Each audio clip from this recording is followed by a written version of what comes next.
Et yo les gens, on se retrouve pour une petite review, épisode 119 Dark 5 déjà. Et c'est un épisode qu'on attendait tous depuis très longtemps, depuis le début Dark 5. Ça fait, comme je le disais sur les réseaux, ça fait 110 épisodes tout simplement qu'on attend celui-là, puisque c'était vers l'épisode 7 ou 9, je ne sais plus. Corrigez-moi si vous le savez, mais il me semble que c'est le 7 ou le 9, que l'intrigue se pose directement avec Shun qui arrive à Standard et qui veut tout simplement retrouver sa sœur avec Yuto. Et c'est à partir de l'épisode 7 ou 9, je sais plus, il me semble que c'est 9 mais j'ai un doute, donc c'est peut-être le 7. Je sais que c'est un des deux.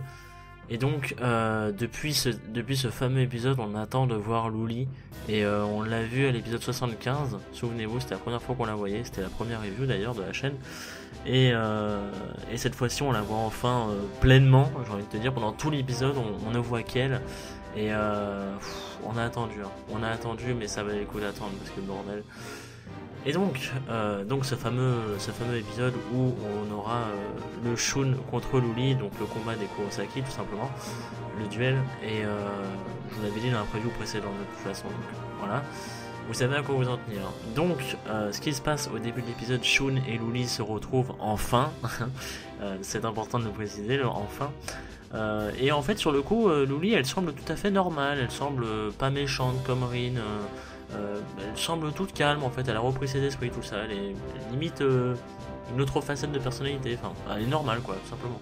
Mais Kaito dit à Shun de se méfier parce que on ne sait jamais quoi, ça peut ressurgir à tout moment, il y a un truc pas normal, pourquoi est-ce que lui elle l'a poussé de la tour et que ensuite elle est toute normale, il y a un problème.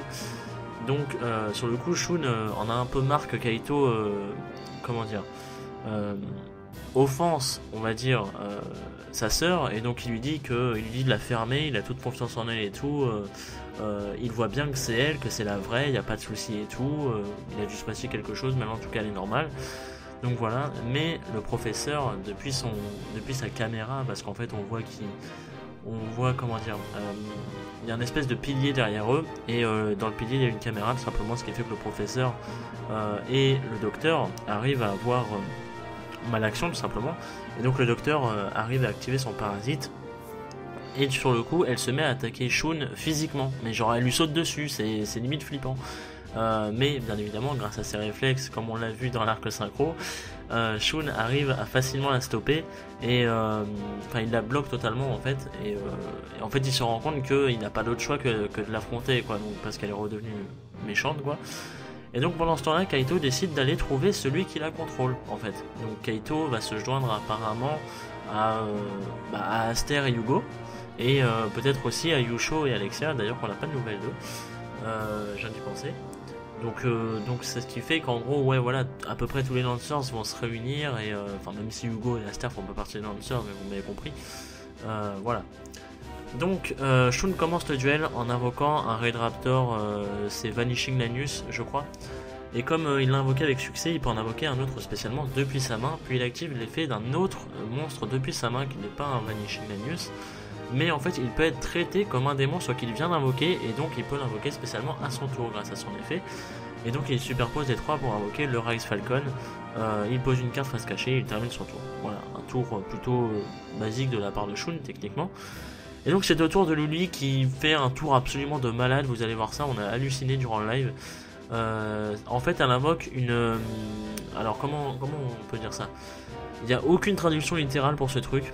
C'est le nom de son archétype en fait, c'est Lyrical Lucina. C'est lyrical comme des lyris, vous savez, des espèces de paroles.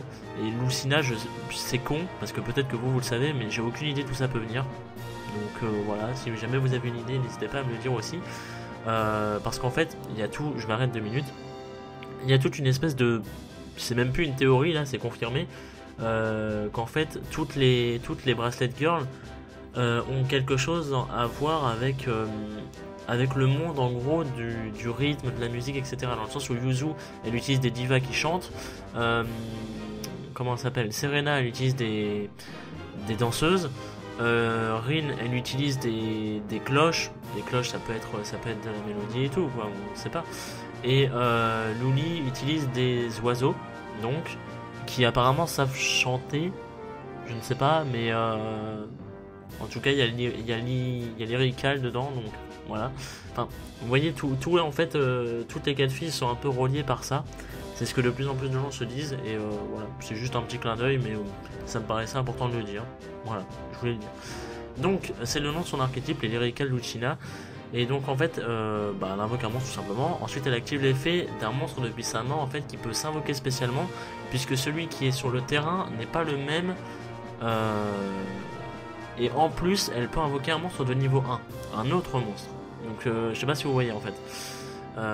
Comment dire, c'est en fait, c'est un peu comme les ailes noires, dans le sens où, vous savez par exemple, il y a un aile noir qui va dire, vous pouvez invoquer spécialement cette carte, sauf si vous contrôlez déjà par exemple aile noire sur Ocologue, par exemple. Et bien là c'est un peu pareil, sauf que c'est des, non c'est pas des flèches, je sais plus comment ils appellent ça, mais en fait ils ont des noms de pierres précieuses, genre il y a topaz, saphir et tout, et je crois que le premier qu'elle invoque c'est un truc du style topaz ou ambre.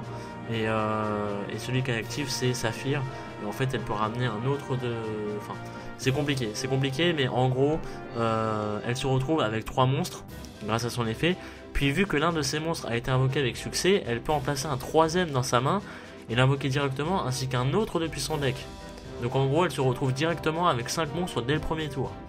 C'est quand même assez... C'est très puissant. Sachez-le, c'est extrêmement puissant.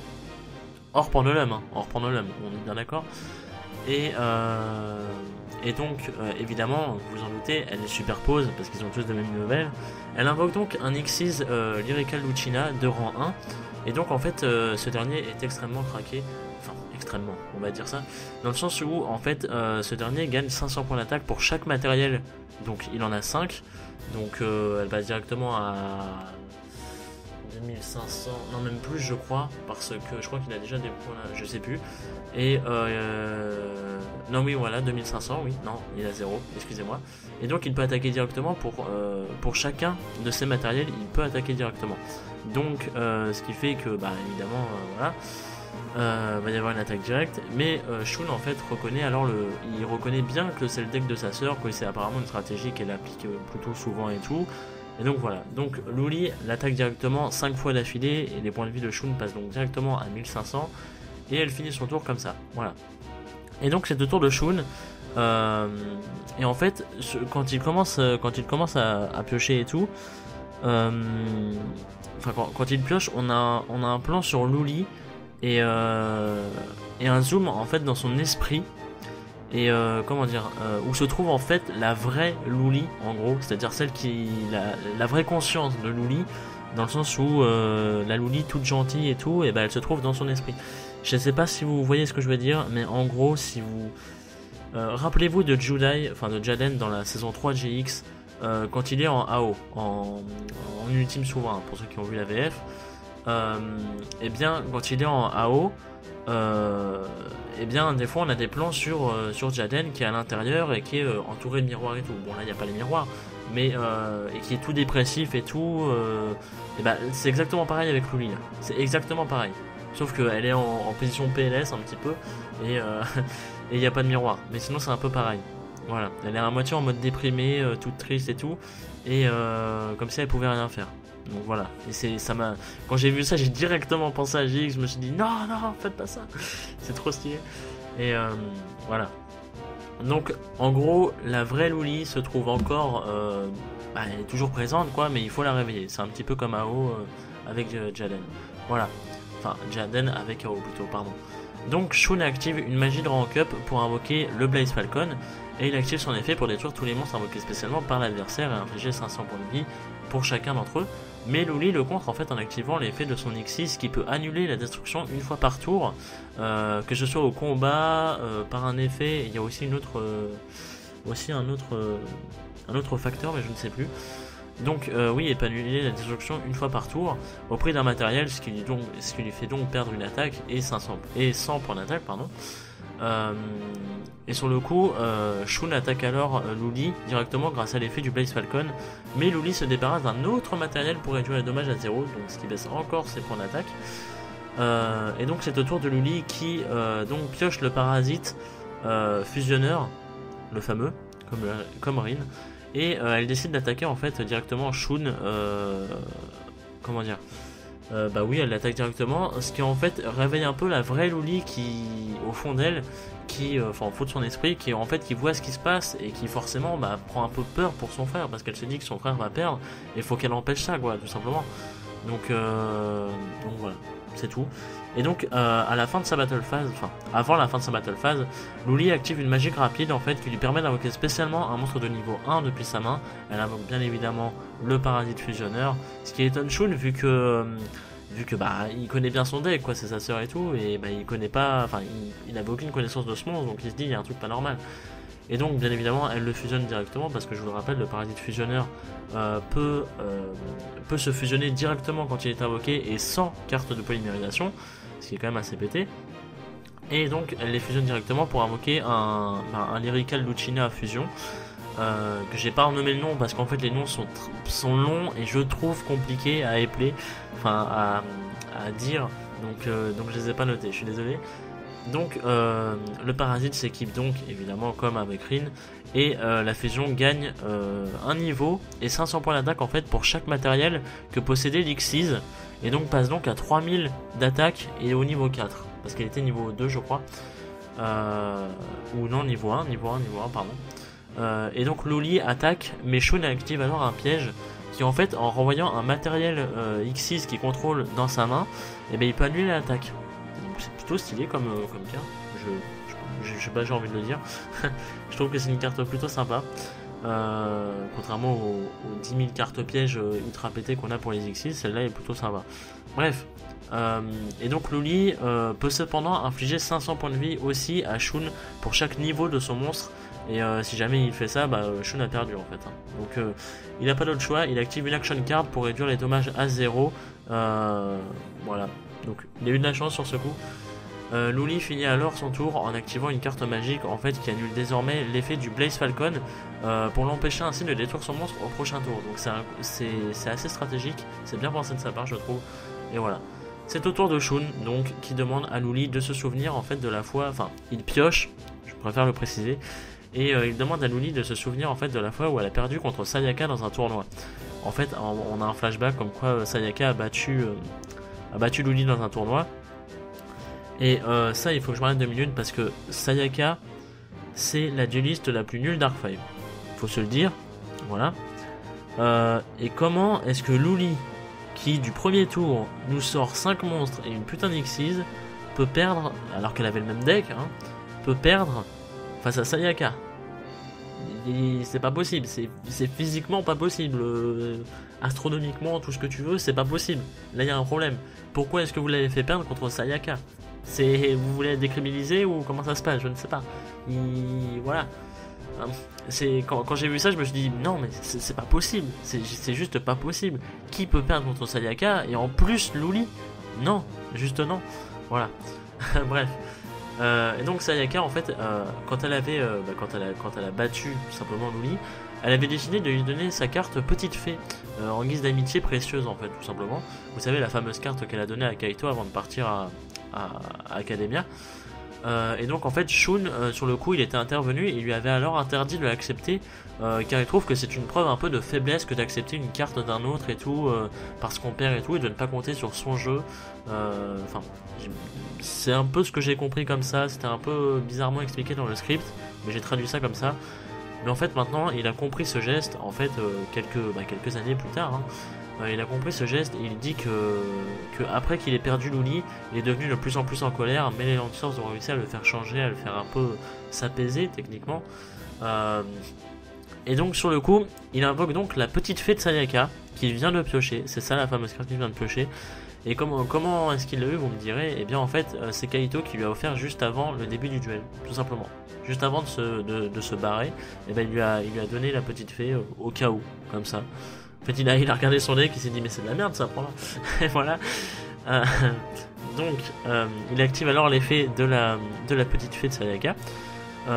Son effet qui est donc, je vous le rappelle, il peut se défausser d'une carte afin d'augmenter de 1 son niveau. Et en fait il l'active 2 fois tout simplement. Et il active ensuite une carte extrêmement sympathique, je trouve, qui est nommée Cross Xyz, qui en fait lui permet d'invoquer un monstre Xyz en utilisant 2 monstres qui ont un rang et un niveau identiques. C'est-à-dire qu'en fait, il est plus obligé de... Vous savez, normalement pour un Xyz, on est obligé de faire superposer 2 monstres de même niveau. Enfin, oui, de même niveau. Et pas de même rang, ou même un rang et un niveau, ça passe pas. Et bah là, il peut, grâce à cette carte. Et donc, je trouve ça vraiment stylé comme carte. C'est plutôt sympathique, c'est innovant et tout, et ça permet plus d'Xyz en même temps. Donc, c'est vraiment cool, je trouve. Je pense que c'est une carte qui, si jamais elle sort, elle sera beaucoup demandée. S'il n'y a pas un espèce de contre ou de second effet un petit peu chiant, un truc comme ça, bref. On verra ça quand on y sera. Donc voilà, il invoque donc un nouveau Raid Raptor nommé Faucon étranger, et il active en fait son effet qui, en se détachant d'un matériel, il peut détruire le monstre de Luli et inflige, et lui infliger ses points d'attaque en points de vie.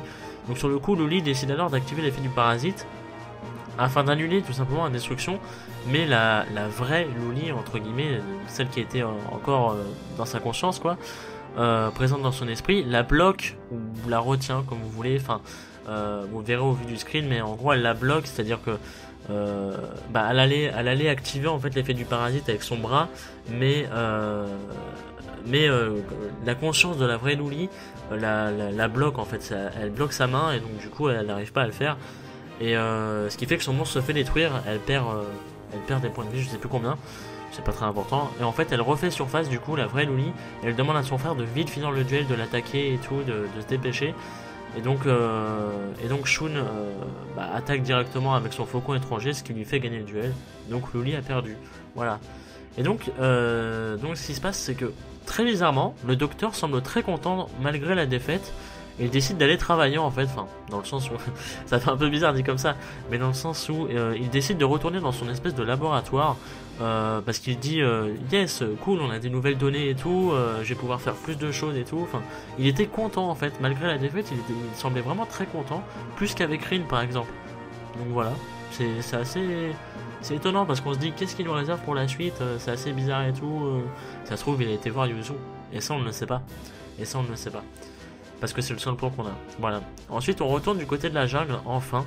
Et Sawatari et Crow se retrouvent. En fait, Sawatari au début de l'épisode, parce que je vous avais dit à la fin de l'épisode précédent que Sawatari se faisait poursuivre, on l'entendait crier, on savait pas s'il était mort, enfin s'il était encarté.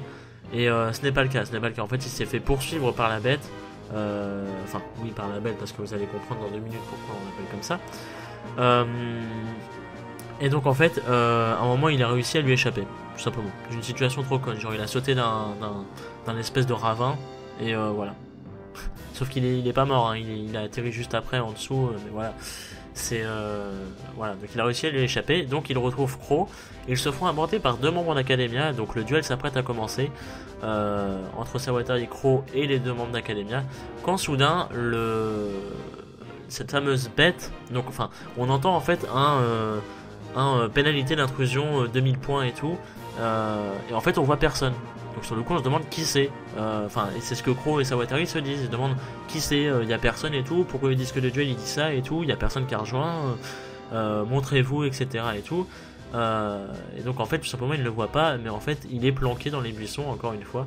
Et donc ce fameux adversaire qu'on voyait l'épisode précédent et qu'on voit à la fin de cet épisode-ci se nomme le Battle Beast en fait.